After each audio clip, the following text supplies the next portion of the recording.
I want to work on some desensitization or counter conditioning to smoke detector sounds with my dog Bing, who has a lifelong fear of smoke detectors.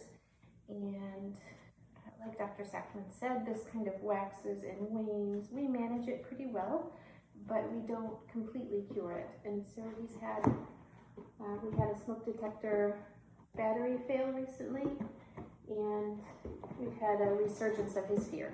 So I want to start, I've got some really yummy treats. This is something he really loves. And I'm going to start playing the smoke detector sound back at a very low volume to start. Stay.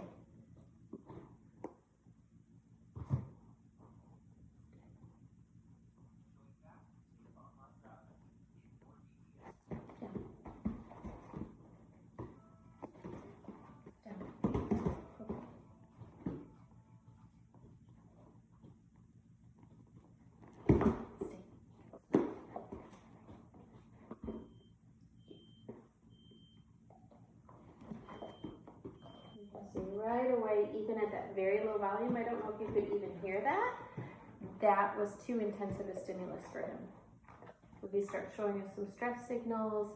He is tongue flicking, avoidant. He wanted to get up and move, which he can. I immediately stopped it. It can be tricky with recordings of sounds because we, or at least I, can't hear things as well as many people can, and certainly not as well as a dog.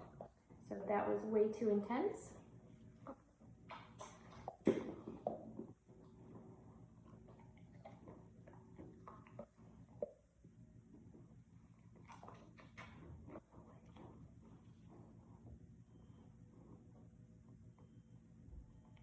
So I can barely hear that. He can.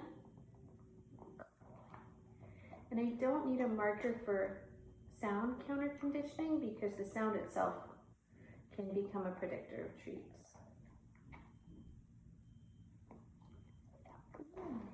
I'm going to give him a break and send him away. I like to use a toss treat to give a dog an opportunity to move away and choose to re-engage. Consent is one of the most powerful motivators that we can offer dogs. I'm going to love him up. This particular dog really likes to be snuggled.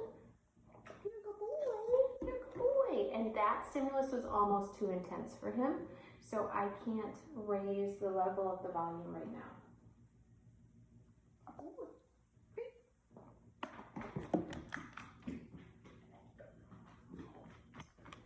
You can see right away his body language.